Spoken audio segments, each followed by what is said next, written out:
Hey everybody, this is Scott, the host of the Sunday Morning Coffee Podcast. I would like to invite you to support the show through our Patreon page at patreon.com/smcpod. That's patreon.com/smcpod, where for only $4 per month, you can get early access to episodes and members only content. Once again, that's patreon.com/smcpod, and I thank you for your support. Very happy today to welcome Darlene Greene to the podcast. Darlene, it's a pleasure to talk to you today. Thank you for taking your time.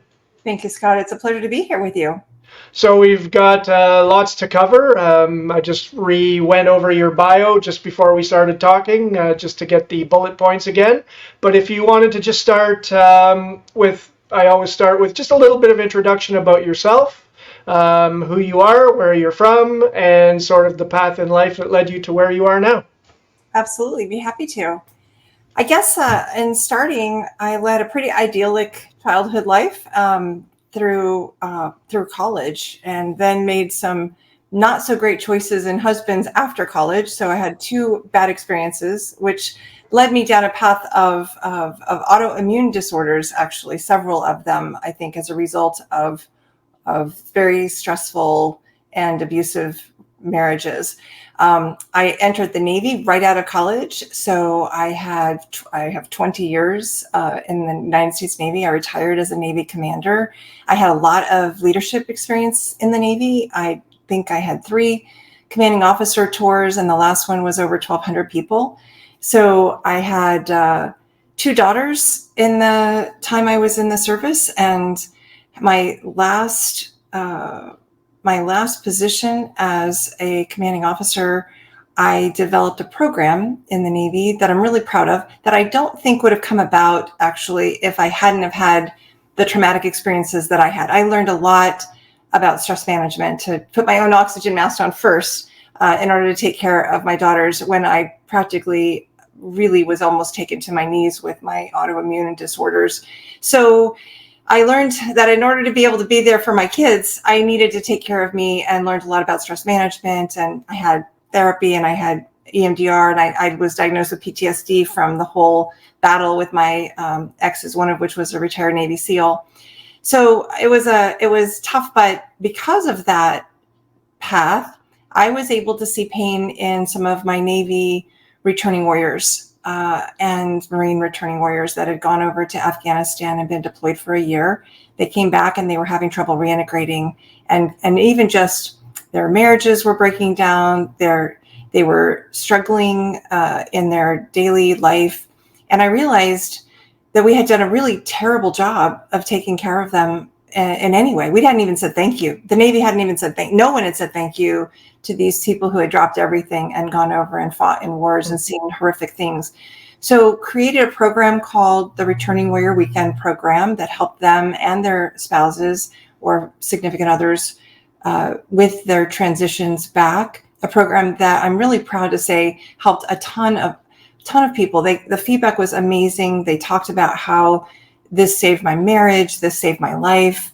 It gave them an opportunity to understand they weren't alone, and to start talking and to understand everything from EMDR to various other therapies. And that program is still in existence today. So not only did I build the program for my command, but then I spread it throughout the Southwest region. It then went across the nation. And 17 years later, it's still in existence, helping people, which makes me very, very happy. When I retired from the Navy, I went into technology, and initially network, data, security, voice technology. And I transitioned from that into the software side of the house in technology, and was a vice president for McAfee.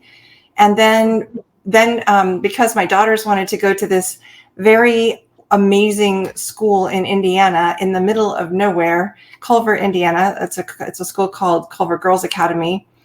And it's 2 hours from Indianapolis and 2 hours from Chicago and an hour from South Bend. It's really just, it's a tiny 20 minutes from a Walmart. I mean, we're talking very nowhere, but beautiful. And the school is amazing. And they really wanted to go to this, but it was a boarding school. And I was just like, oh, you're not going to a boarding school in high school? Are you kidding me? That's for people who don't love their kids the way I love my children, right? which isn't true actually, but that's how I thought about it. I'd never even considered boarding school, but this was That's the what you think of when you hear that is is. kids that are misbehaving get sent to boarding school. You think that, and in this case, that's not. This was a very elite, prestigious. Everyone goes to college, and in fact, my daughters got into 3 academies coming out of their military academies. So they obviously did very well in everything. But anyway, when we moved there, I really had no idea what I was going to do, Scott, and I had left my job at McAfee. And I thought, what am I going to do in this little town? Well, it turns out the dean of the Culver Girls Academy position opened up.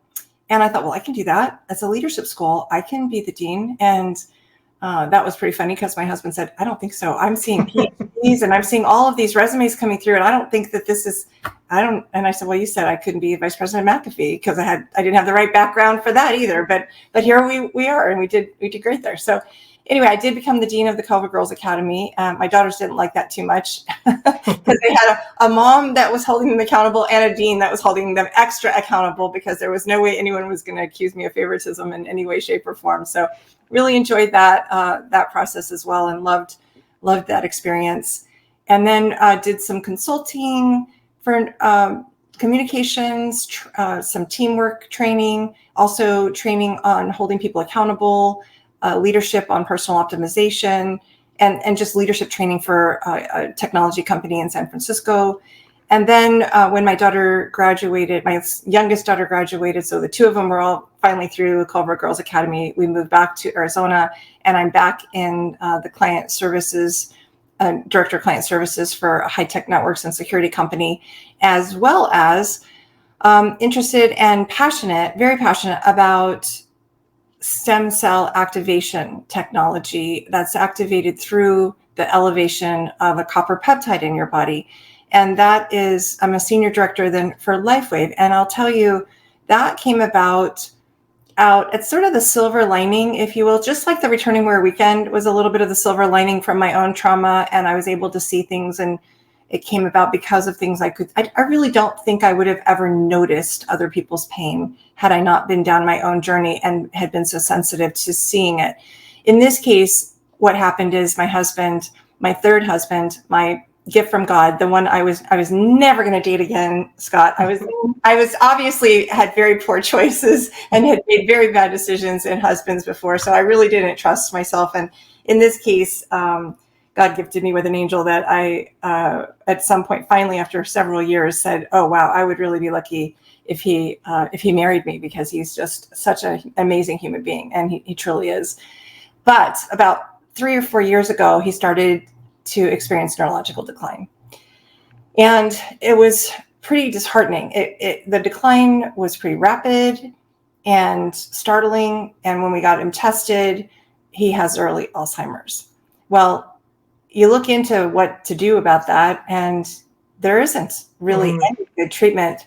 The things that they do have just slow the progression, and some of those things can actually speed the things that they do have in some cases help with symptoms, but they actually could be speeding up the progression. So that's not a good thing. And actually the most recent medicine that came out causes brain bleeds in 50% of the people with my husband's gene type, APOE4/4, which means he's got the gene type from both parents. So I began diving into what's possible in the alternative world. And I had been seeing alternative naturopathic doctors for decades because Western medicine doesn't know how to treat chronic fatigue syndrome or fibromyalgia or POTS, postural orthostatic tachycardia. They just want to throw drugs at everything. And that doesn't work for immune system and shoring up things. So I had been doing that, and everything kept pointing towards stem cells. So we went out of country and we went to Mexico 4 times to get stem cells at very high expense, IV stem cell for both of us, actually, for his Alzheimer's, for my autoimmune. I just really wanted to stop passing out. I was actually taking a medicine to increase my blood pressure to keep from passing out from POTS. You know that's not a good idea. That just sounds like a bad idea, right? But we didn't find any improvement from the stem cells that we got out of country, and the decline continued. And it got to a point, Scott, where We tried everything. We tried hyperbaric chamber 3 times a week, followed by ozone, blood spinning therapy. We had certainly fixed the diet and pulled out white flour and sugar, and we actually were doing kind of it's Dr. Bredeson's protocol. It's for the brain, and soda and alcohol and all of those things kind of came out. We were really living a very clean diet, and again, the decline just continued. So exercise, we sleep protocols to try to make sure deep sleep was just, nothing was working. And so at the point of time when I discovered this technology that activates and elevates the copper peptide in your body, which then activates and elevates your stem cells, your own stem cells, my husband was at a point in time where he absolutely is like an adult toddler. He can't do, if I ask him to get a bottle of water, he just can't do it. Can't get me a cup of water. And he struggles to remember to put the sweatshirt on after the t-shirt, like what order do clothes go in, or any of these things, just really declined. But what was even worse is that he'd sort of stopped talking, and he was no longer even engaging in conversation. He was sleeping 3.5 hours a day, then falling asleep at 7 o'clock at night. And core to his personality was his wit and humor, and he just is always trying to be funny, and that was gone. So I was grieving the loss of my husband. I was actually I would say full-blown depression. I wanted to cry every day. I was just sad that this was happening to us. This is not, I didn't want to be a care provider at my age, and that this was, watching my husband decline like this was super hard. Mm-hmm. So we were introduced to what is called X39, LifeWave's photobiomodulation patch, and it's a non-transdermal patch that looks like this. It's just teeny tiny, and you place it on your skin or even on the outside of your clothing, and it works in this really phenomenal way. Light therapy has been around for 5,000 years. Lots of people go to infrared saunas. They know about light. They have red light therapy, blue light therapy. A lot of people understand about light therapy, and more than not, people understand when you go out in the sun, your body makes vitamin D or melanin for a suntan. So you have this understanding that your body responds in a way to light and has a chemical reaction, which is beneficial to protect the body. Well, what this patch does is it reflects your own light. So if I looked at you with night vision goggles, Scott, I would see light inside of you.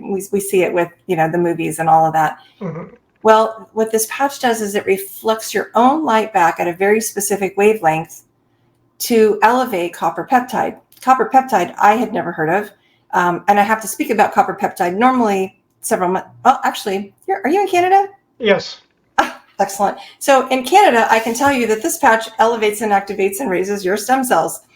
In the United States, because of the Food and Drug Administration, they've recently come out and said, your stem cells, including the ones in your body, are a drug, and regulated that I can no longer say that this patch elevates and activates stem cells. I can say it elevates and activates copper peptide, which then elevates and activates your stem cells, which is true and proven by a multitude of studies.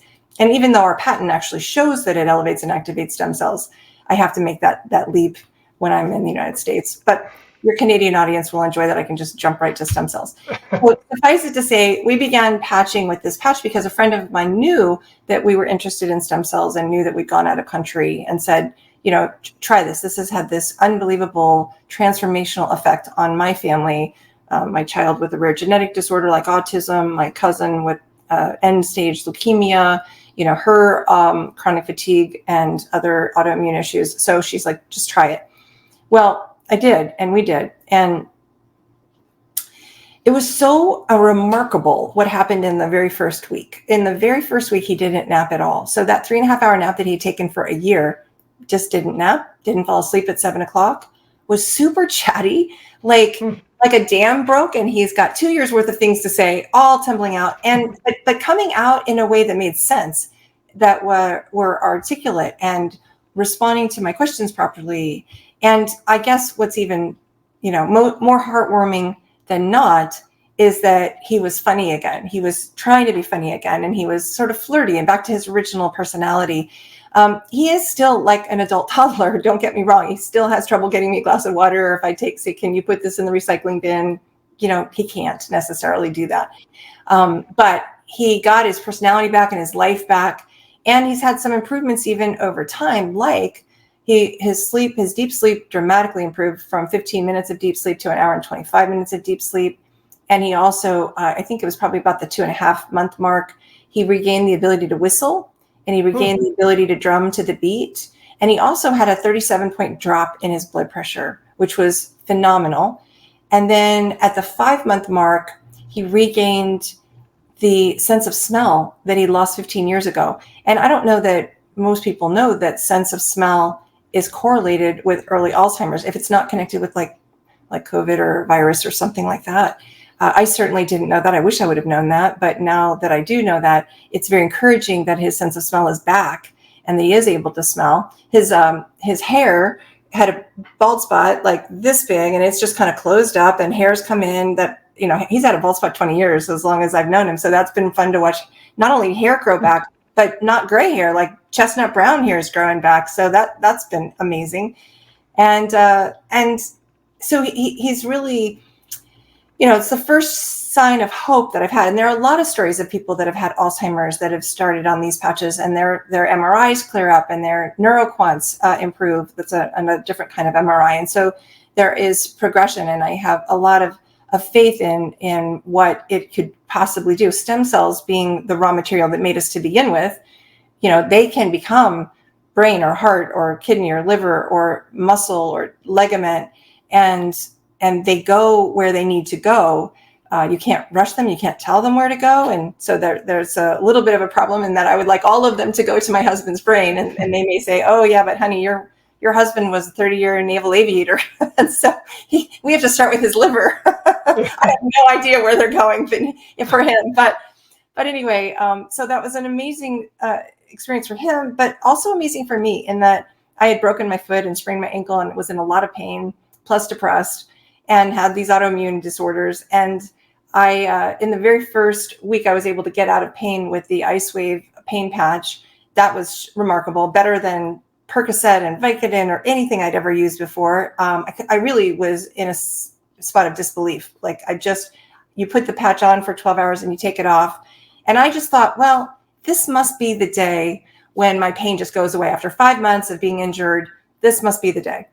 Then I took the patch off, and 15 minutes later, my ankle is just throbbing all over again from I actually had popped a ligament entirely and had to have surgery. And so that was amazing. And then I also found I had so much energy.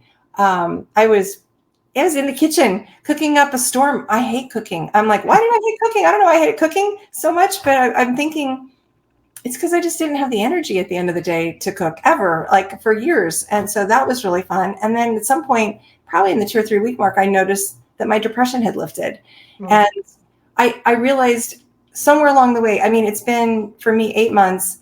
I have not taken any of the fludrocortisone to keep me from passing out. So I'm no longer experiencing any of the symptoms of chronic fatigue syndrome, none of the symptoms from fibromyalgia, none of the symptoms from POTS, and I'm not depressed and I'm not in pain. So I've just, and then I've got a billion stories from family members and friends, my friends with Parkinson's who were tremoring and then stopped tremoring after 3 weeks. My sister with microscopic colitis for 6 years, it clears up in 3 weeks. So, just tons of people in my life who started after us because we were like, okay, we're experiencing something in the first week. And I know this sounds crazy, but this is a new technology. And there's an anesthesiologist doctor who's a 40-year physician who says that this is, how does he put it? He says, this is the most significant medical breakthrough in my lifetime, this patch, X39 patch.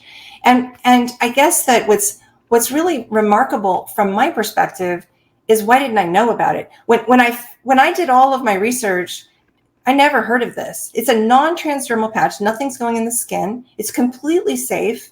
It's just reflecting light. And when I found out that there were over 300 Olympians that wore the energy enhancer patches in the 2008 Olympics, I was mad. I was like, wait a minute.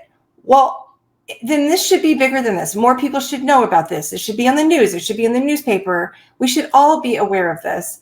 And I didn't know when you're 30, half of our stem cells are dormant. And when you're 60, there's only a small number that remain alive at all or active. They're in there, but they're floating around. I think you're in your early 50s. I'm 58. So it's like my stem cells are just dang near gone.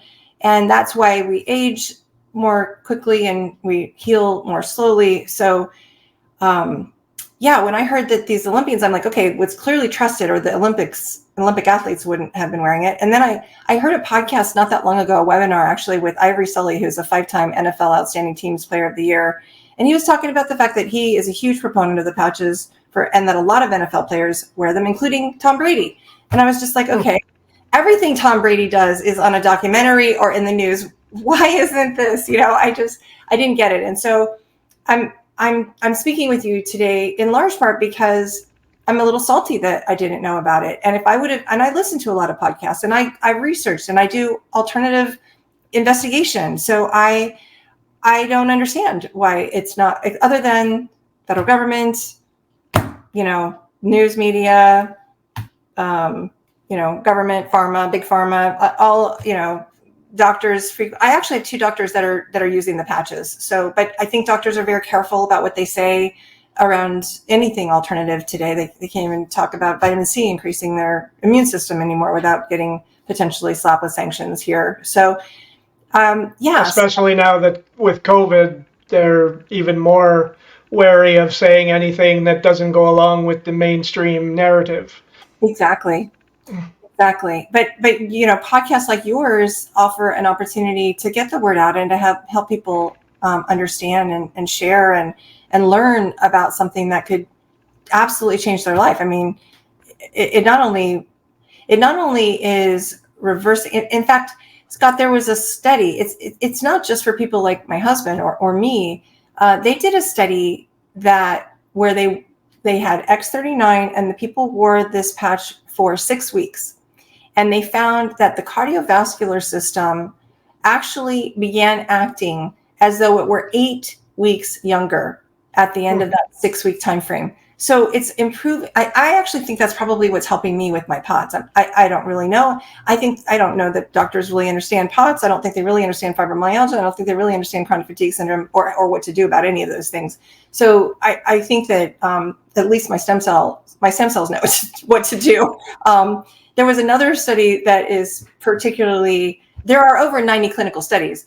There are these 2 that I'm going to reference. I love because they're very visual. I'm a very visual person. I like this, the ability to see EEGs, and the EEGs that they did on these brains before someone went on X39 showed red all over, and different people's had different colors, but the ones that had hypercoherence, which is the redness, is also a sign of inflammation. It's a sign of like ADHD or PTSD or anger issues, not a very well-functioning brain. It's a sign of inflammation. Hypercoherence is when there's not very good communication between the left and right hemispheres.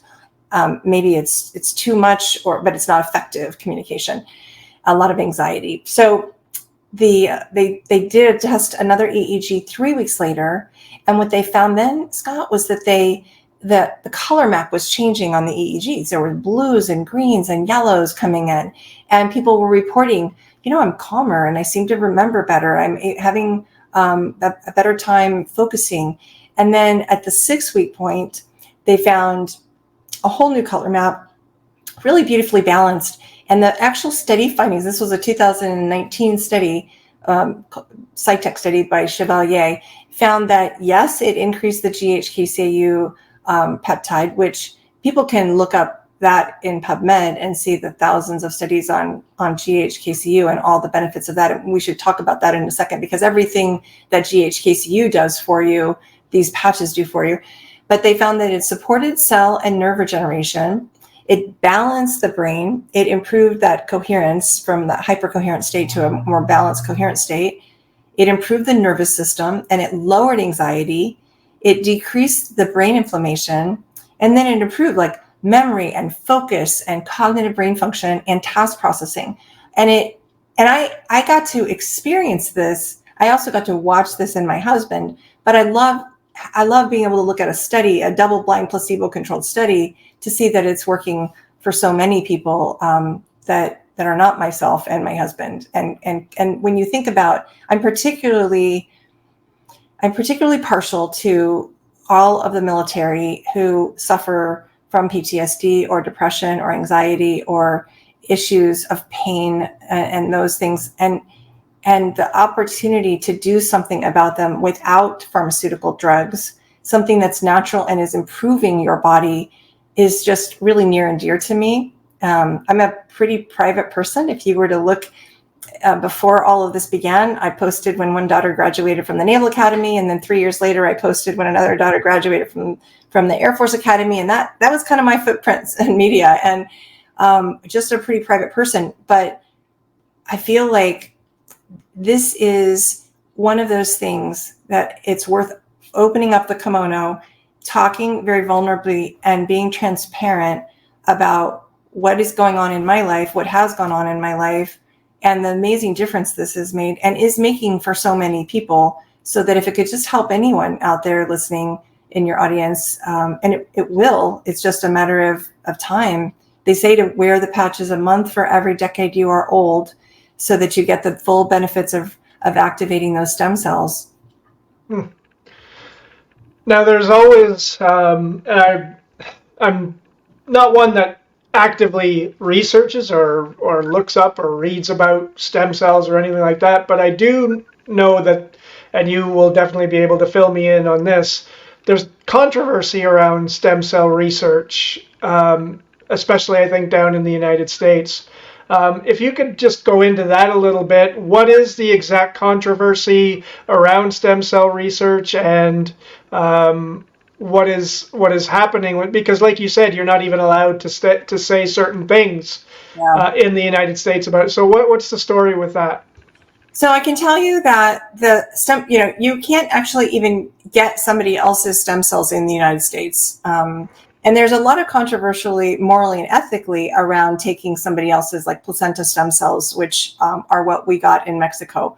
How are you getting those? Where are you getting them? What kind are they? What's the quality of them? Are they really still valid? Or are they frozen? Are they fresh? How effective are they? I think that the only thing that's allowed in the United States, and it comes at a very, very steep cost, is for you to pull your own stem cells out, and then they do something with them, and then they put them back in.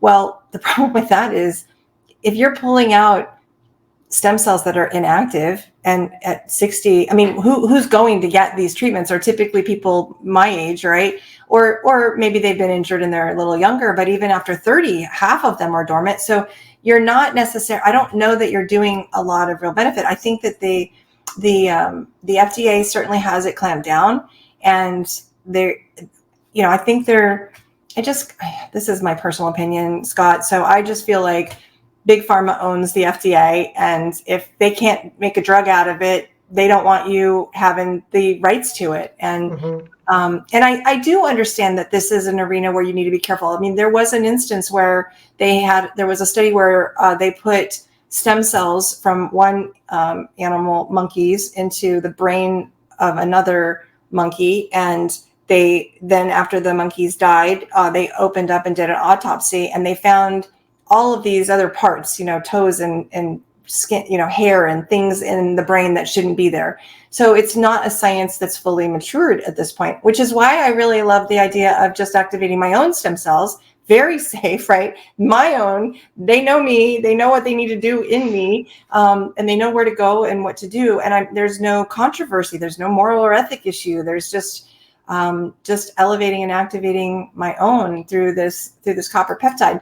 What it was interesting is that they've been trying to figure out a way to elevate, and since copper peptide is this thing that we know activates stem cells, there has been, in fact, there's a book. Here's a book called How to Reverse Aging, A Comprehensive Guide to Copper Peptide by Dr. John Harmon. he goes into all of the different studies about copper peptide. And he actually had a right branch bundle blockage that went away in 14 months magically. And every cardiologist says that's not possible. There is no way to get rid of a right branch bundle blockage, but they did the scan and it was then gone. And but so they've been trying to figure out a way to elevate and activate your GHKCU. And there's a doctor that I heard talk about how you can, according to his book, you can get it through injections. You can elevate your GHKCU through injections. You can do it through creams, and a lot of people do because it's really good for skin and face and reduces wrinkles and photo damage and that kind of thing. Or you can use this patch. These are the only 3 mechanisms to elevate GHKCU that the researcher discovered. Well, this doctor who said she had done injections 4 times in a day were not seeing the same results in elevation of copper peptide as this one patch did. And this patch resets 4,000 of your genes in the first 24 hours. So, when I think that's related to the copper peptide. So if you look at what copper peptide does, it actually, yes, it increases your stem cells and also produces growth factors, which is really huge for remodeling of scar tissues outside and inside of us. But it also protects lung cells and it restores healthy function in even COPD affected cells.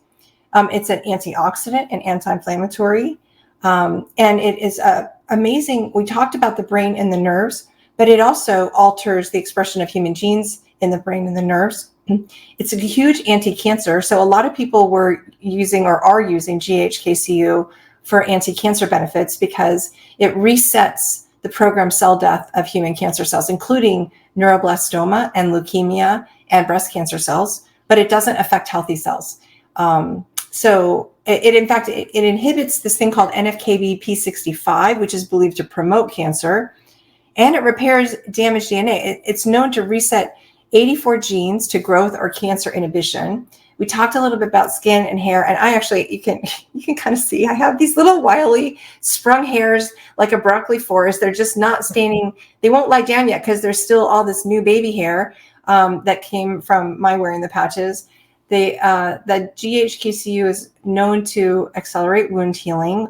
I experienced that with my ankle. I did have to have ankle surgery, and so that's really a nice benefit. But healing not just on the skin, but inside, very good for stomach and intestines and bone tissue. And then the heart. We talked a little bit about the heart, but what GHKCU is known to do is reduce fibrinogen synthesis, which is a top predictor of cardiovascular heart disease, and increase myostatin, which is an inhibitor of heart failure. So, there's a ton of benefits. I mean, there are slides and slides of all the things it does for the brain, that we could speak to, but you get the gist. It's GHKCU is magical and amazing and very well studied. Again, PubMed, you can see all that it does.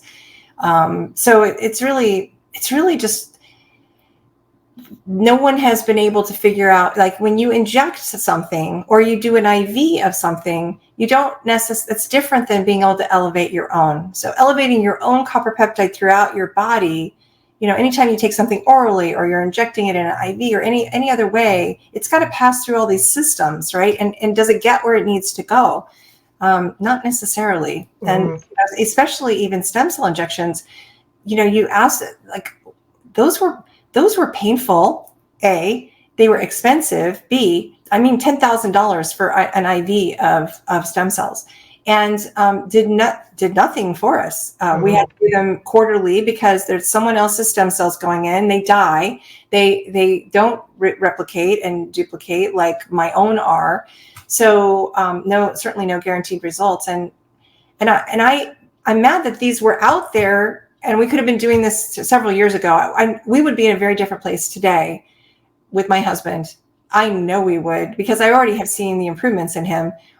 If we would have been able to start this 3 or 4 years ago, right at the beginning when we caught it and we knew the decline was beginning.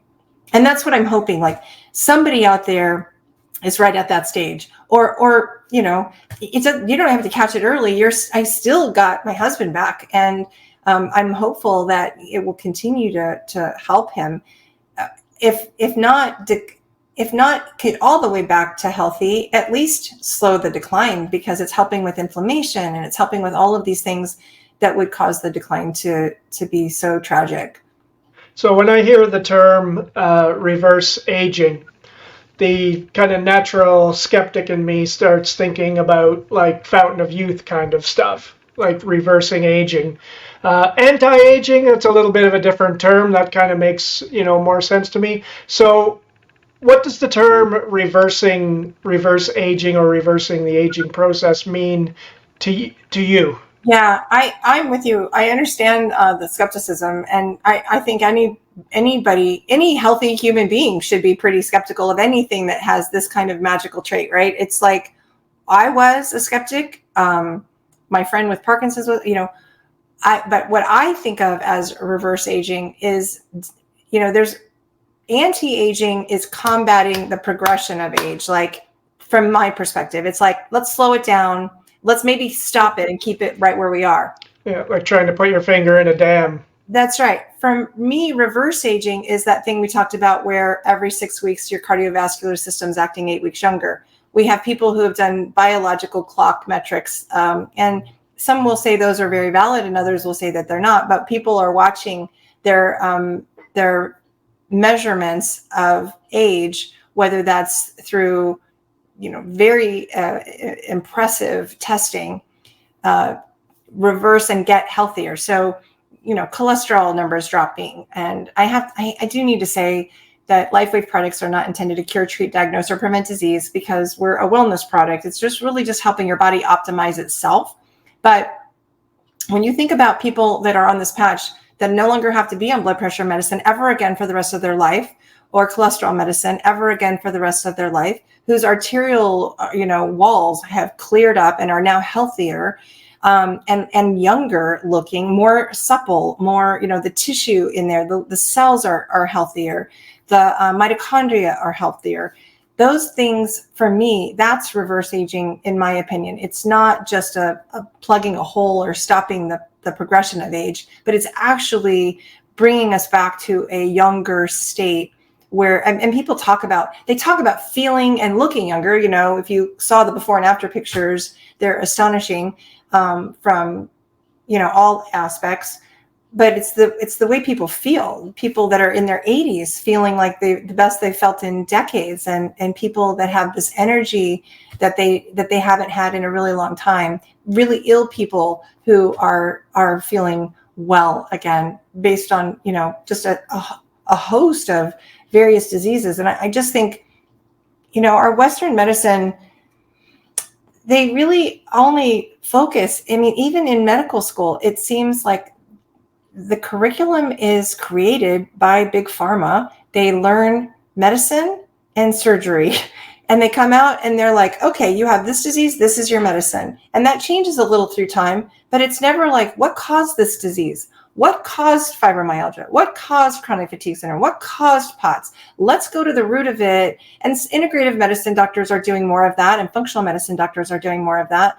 And that's why they're like all over this. But it's frustrating to me that there are actual animals and lobster and crustaceans and different things in the world that actually live really, really, really healthy until they die. And so, that's the goal, right? Let's just live a really high quality, healthy life until we die. Mm-hmm. Yeah, absolutely. That's I should get you to send me some of those, and I'll give them a try. I could probably use that at this point. Everybody should give it a try. There's my website offers an opportunity for anybody to look at the patents, read the patent, see the photos, look at the studies. I've read all the 90 clinical studies at this point, but anybody can see them and see the video of how it works. My website is iamreverseaging.com. iamreverseaging.com. And that is, you can order there, but I'd rather people just reach out and talk to me, because, there are different patches that support, like if you're an extremis and you don't, the X39 patch, other than the pain patch. So the X39 patch, you literally have a little sleeve like this, and there are 30 of these little patches in it. So you wear it 12 hours on and then you take it off. And actually then people put it on their pet. because it helps heal pets. And there's a whole line of pain patches for the pets. But the LifeWave is the one that I talked about for pain. And anybody in pain or definitely wants to try that. Get rid of the narcotics and anything like that, because that's so bad for your gut and brain and other things. But the X39 will do everything the other patches will do for you, but it takes longer. I didn't have any time to waste. So from my perspective, I was like, let's do more than just X39. But really, this sleeve of 30 patches is only $99 for a month's supply. And I just think, what better investment could you possibly make? And you don't have to do it forever. Do it a month for every decade you are old. Activate all your stem cells, and then go back to starting to age again in a normal way until you decide, I really feel so much better on them. Let me pop those back on again. So yeah, I'm in agreement with you. I don't know anyone that there are the people that need to be careful would be anyone that has an organ transplant and they have an organ in their own body that was somebody else's, because your immune system is going to go up so dramatically that you want to be careful with that. You're going to have to be under the close supervision of a doctor to do that. But we have pregnant women and children and infants and all sorts of people on the patches all the time. So we're going to come back I want to loop back around to this topic, but I want to sort of double back and talk a little bit about yourself and your trajectory to where you are today. You mentioned your career in the Navy and holding leadership positions in the Navy, and then after your naval career. Did you develop those leadership qualities in the Navy, or did you always have were you always kind of a leader even before that? Where did you learn to be a leader? It's a good question. I would start with saying my dad was a retired colonel in the Air Force, and so he taught me a lot about leadership, even just growing up. Taking care of your people. Just stories he would tell me of the things that he did were very memorable to me.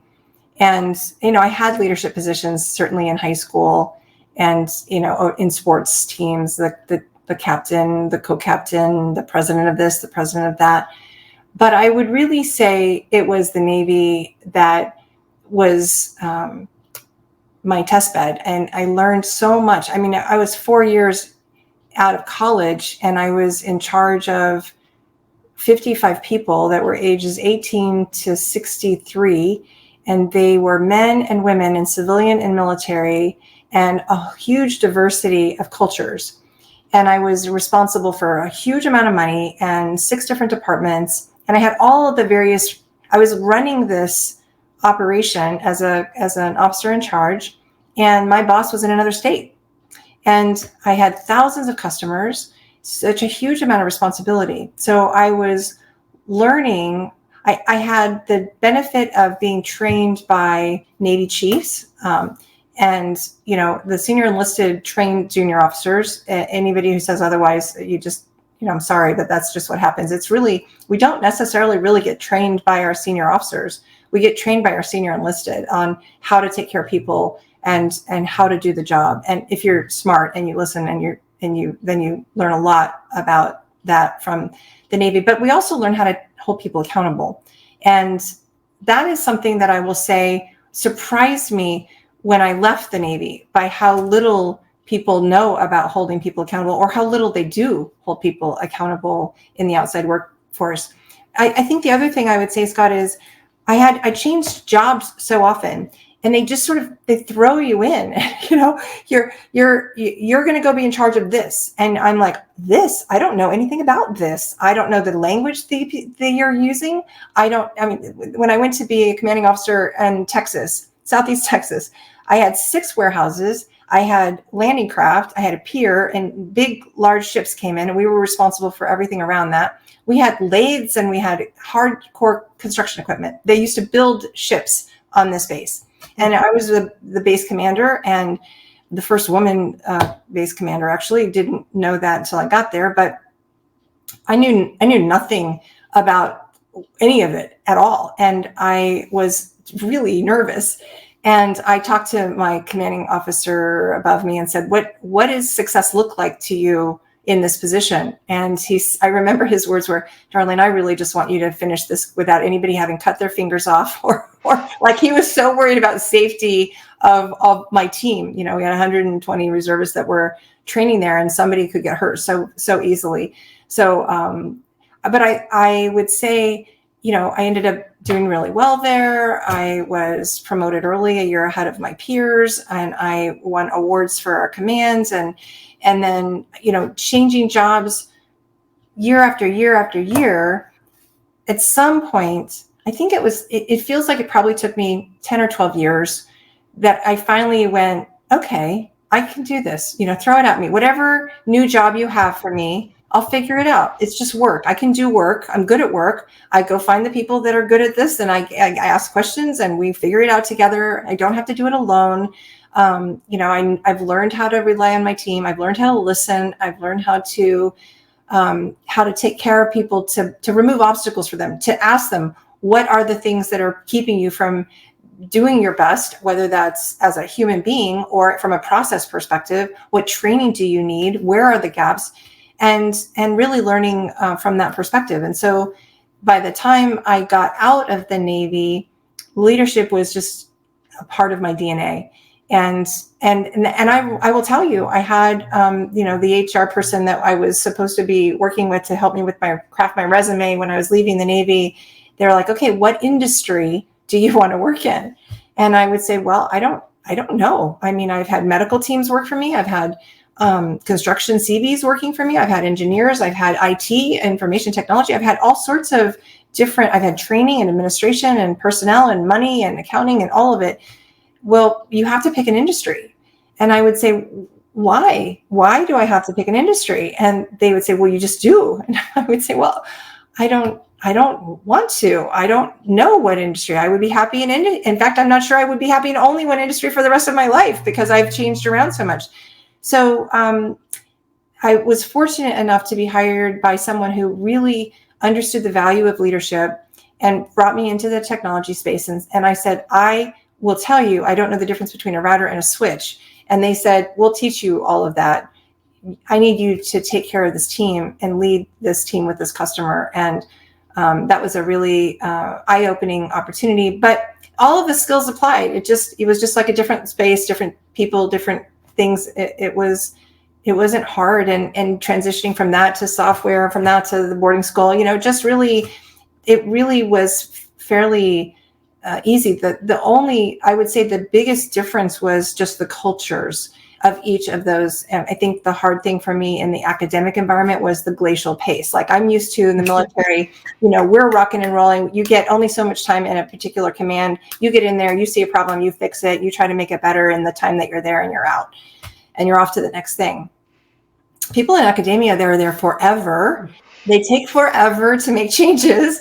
And I see a problem. I want to fix it. Let's go. Let's move. And they're like, well, we're going to talk about this about 3 years. I'm like, wait, what? Sounds like government. It does. So I had trouble with that. And I will say that I did decide that the academic space wasn't the right fit for me. When you think about leadership, and you have obviously, I'm sure, hired a lot of people in your day, or at least been involved in the hiring of a lot of people, just sort of going back to what you said earlier, do you feel that there is a over infatuation with specific skill set, as opposed to perhaps looking at intangibles that somebody might have? You gave the example of, I don't know a router from a switch, and the people that you were working with said, don't worry about that. I kind of get the feeling that sometimes a lot of people that are hiring might just look at qualifications and certifications, which of course you have to look at, but they might overlook sort of the more intangible aspects of a person. How do you approach hiring in that regard? Yeah, I really am I'm looking for leadership and coachability, because, I have a team of project managers, and it is helpful for them to understand the language and understand technology. But the technology is changing every day, and they're never going to be that engineer. They're not going to be the architect. They're not going to be. So they are, what I need to see is, are you capable of engaging and building relationships and optimizing a team, whether that's, a team that works directly for you or a team that is your peer group, which is even really harder, right? They don't have to do anything. You have to sort of, sweet talk them into anything that you need them to do. So, and can you manage to control the situation and lead a client or lead the team in a gentle and effective way? I don't believe that leadership is positional in nature necessarily. You can be at the bottom of anywhere and still be a tremendous leader that's very effective. And I want to see those kinds of skills when I'm looking to hire someone. The other thing is that coachability, that they have a growth mindset and they are humble enough to admit when they make a mistake or that they don't know everything, and that they will go get help, or they will escalate to get help, and they'll say, oh, I'm in over my head here and I need somebody to guide, rather than sinking and taking the whole ship down with them. I want to just ask a little bit about the program that you started for veterans that is still going today, as you mentioned. So what does that program look like? How does it function? Just if you could talk a little bit about that. Yeah, I would be delighted to. There was a day that I stood in front of probably 400 or 500 reservists, and I said, I'd like to build a program that does a better job taking care of you and your loved ones. I don't know what that program needs to look like or have in it, but I bet you do, because you know what you've experienced and what's missing. And if you'd like to help, please help me out and come volunteer. And I had probably 35 volunteers that day, and over time, 50 or so. And it was all on our own time. We did not do this on the Navy's dime. Like, we were doing this after hours, essentially, for a good solid year. And I got everything from chaplains and doctors and nurses to corpsmen and CBs and, people who were great with an Excel spreadsheet and people who were great at research. And the first thing we were trying to do was just pull something off the shelf. Where's a program that we can grab and take and put and lay down here? And the problem was that all of the programs were really focused on units that went over and units that went back. But our issues were individualized, because there had been individual deployments where an individual was plucked out of the United States, went over to Afghanistan, worked in, sometimes not even a naval unit, sometimes a joint forces, and then came back all by themselves. And so their spouse never had like a unit of spouses to work with. So they came back, no parade, no thank you. And they were struggling. Immediately, they felt that the job wasn't done. They needed to go back. That immediately sets the whole marriage issue on fire, because the spouse is like, what do you mean you want to go back? That is insane. I've been holding down this fort for a year, taking care of the kids, whatever. And how can you talk that hurts? Like, it hurt. And the other issues were, certainly there was PTSD. Certainly there was a sense of not able to talk about it to anyone who wants to hear these stories. No one, and they don't want anybody else to even visualize what they've seen.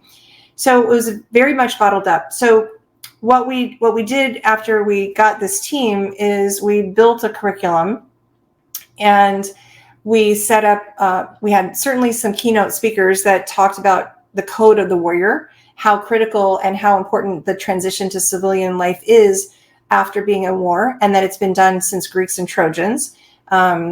We had big speeches on things like, what does PTSD look like?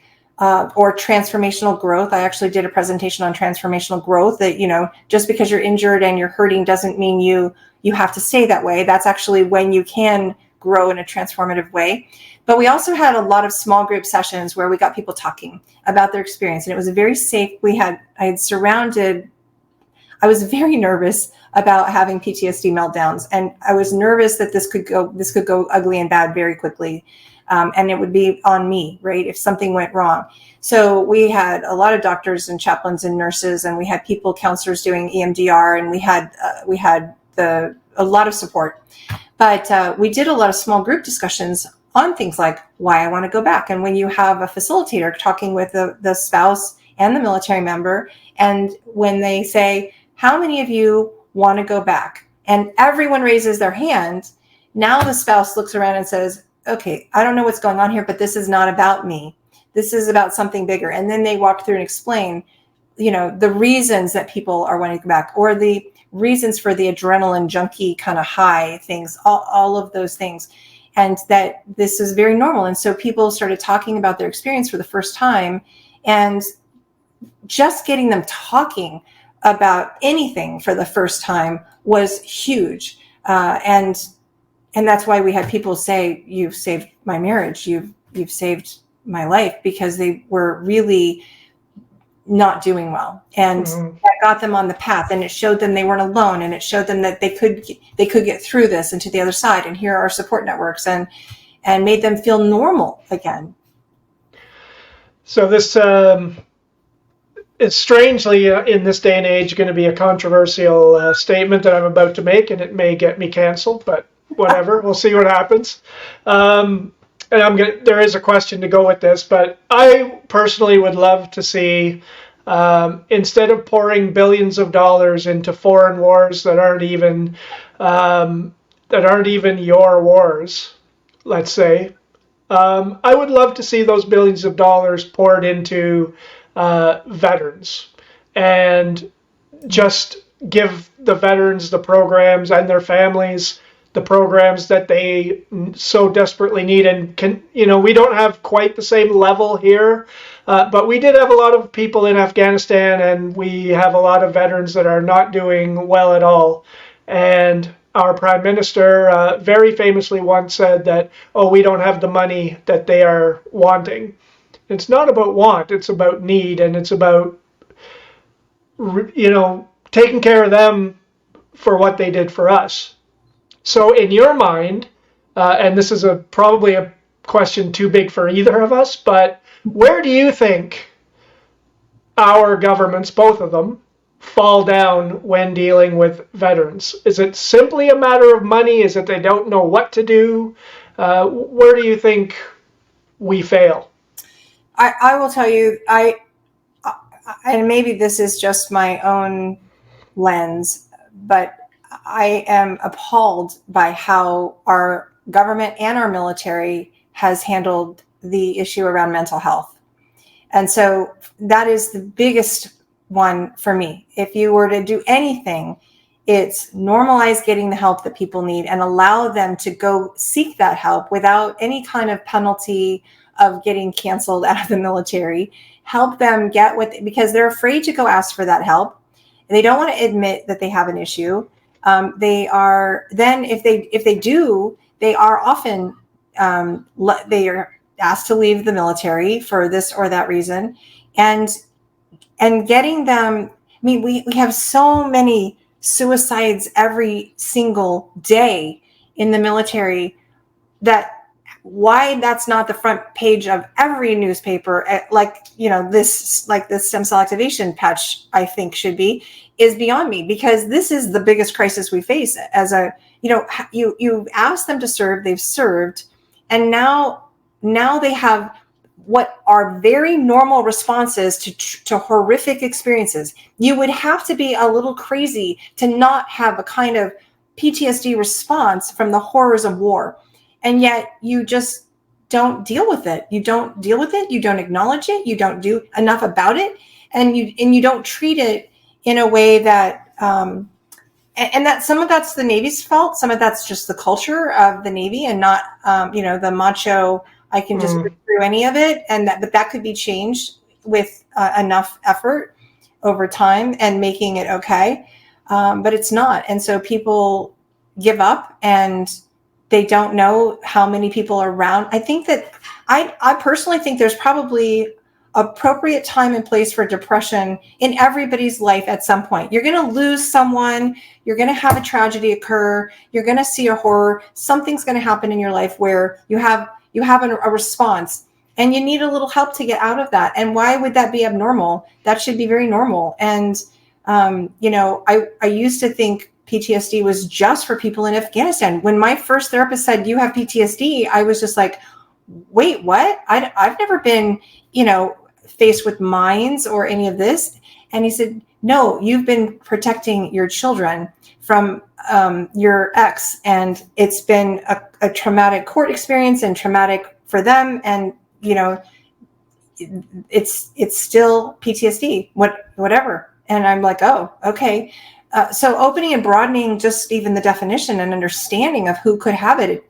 And then making sure. I actually had a gal that went to one of my returning warrior weekends. She didn't believe she deserved to go. And she was a commanding officer of a unit.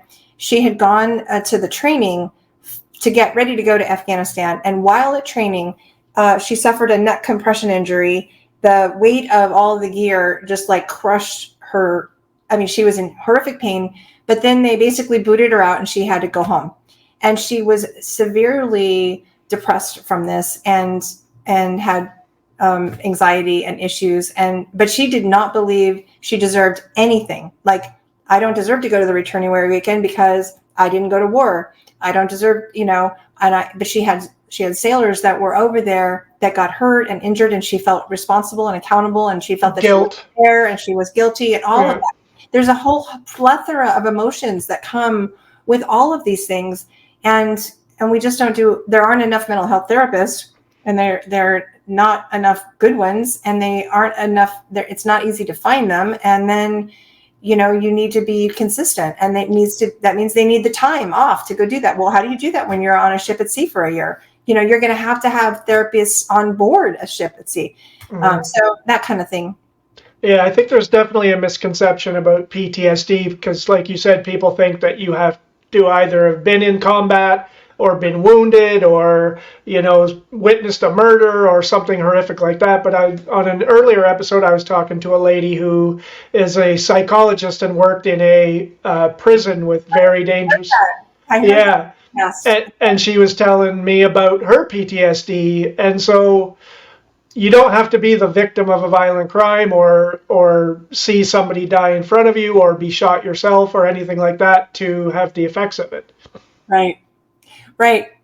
I will tell you, when I left the Navy and left the Returning Warrior Weekend program behind, I had a lot of people saying, just start doing this as a civilian, just continue the program. And I couldn't. It had taken its toll of secondary trauma on me because I was watching other people's trauma and listening to their stories and hurting for them. I'm an incredibly empathetic person, and it hurt me. Every time I would hear one of them tell their story, it would hurt me. And I was just like, I can't. Like, I get when she said she had to leave, this arena, and she's finally now in private practice where she can have a little bit more control over her parameters and who she's dealing with. I understand that. I had to leave that program because I couldn't, my heart couldn't take it anymore. All right, let's bring it back around and let's talk about what you're currently doing. How did you become involved with the company that you are working with now? And were you involved with them before you tried the patches, or did your involvement with them come after that you had first discovered the product? No, I will tell you, when I was introduced to the patches, I had never heard of them. I had no, and I was even asked, well, do you want to look at the business part of this? And I said, absolutely not. I'm a care provider of a husband with Alzheimer's, and I have a full-time job. No, absolutely not. But what happens is that, I wanted wholesale pricing because I'm going to do this for a long time. I'm going to make sure that I get the best, to get the $99 deal. I wanted to be a brand ambassador. And that way that patch is $99 and this one's $49. And that's tremendous. And so it just sort of organically developed like an onion patch. I first am talking to my mom and dad and my sister and my cousin and my aunt and my uncle and and over time, I'm talking, and they're having their experience. They're having these amazing experiences, which then makes me talk to other people and friends, and then I'm talking. And every time somebody is there is a business opportunity that I really, I don't do it for the money at all. I appreciate that I get compensated for my time.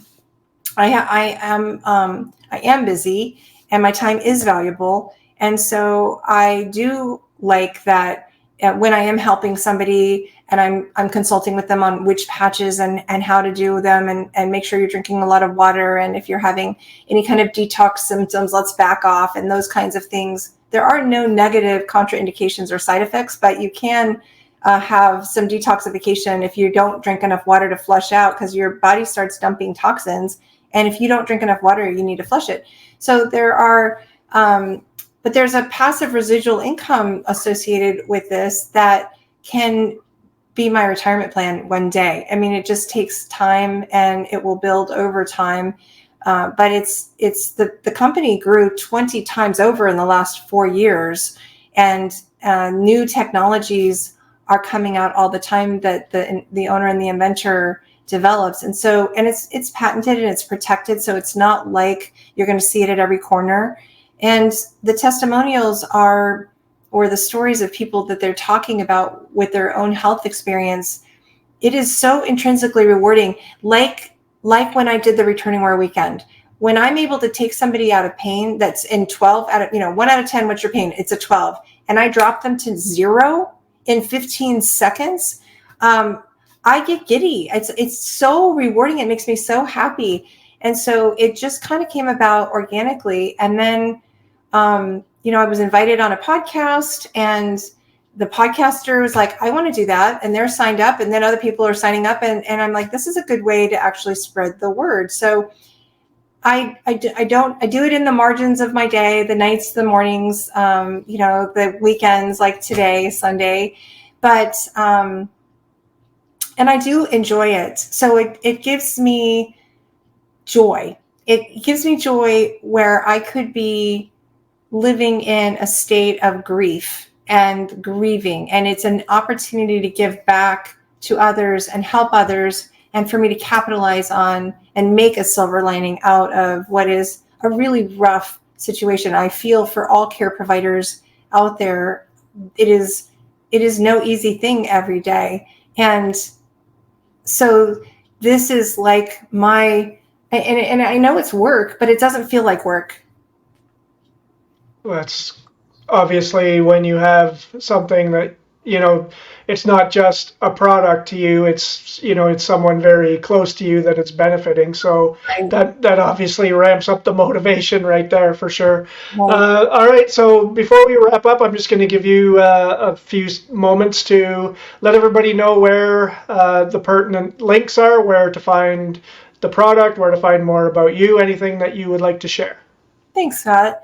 Yeah, the website, IamReverseAging.com. So IamReverseAging.com. And, spend a little time exploring that, but you can reach out to me there on email. Like, you can just kind of say, hey, I'd like to chat with you. And anybody who would also like to chat with a doctor, I can arrange that as well. We can have speak with a friend of mine that's a doctor, and they can talk specifically about their circumstances along with me. And then I'm also on Facebook, Darlene Bennett Greene. That's DARLENE BENNETT GREENE. Lots of E's everywhere. Lots of E's, yeah. Lots of E's everywhere. I'm also on LinkedIn, and I'm just kind of not. I'm about to start on Instagram, but I'm just not quite there yet. I don't know my way. I told you I was a pretty private footprint person, so it's just kind of new for me to even be out as much as I am right now. But that's the great place. So probably the website is the best place to reach me, or my Facebook account. Excellent. Well, I wish you all the best with everything, and of course, wish your husband the best as well. And it's been a great pleasure talking to you today and learning all about the product and about your career. And I wish you all the best, and I hope we can talk again down the line. Absolutely, Scott. It's been a pleasure. Thank you for having me. Thank you, Darlene.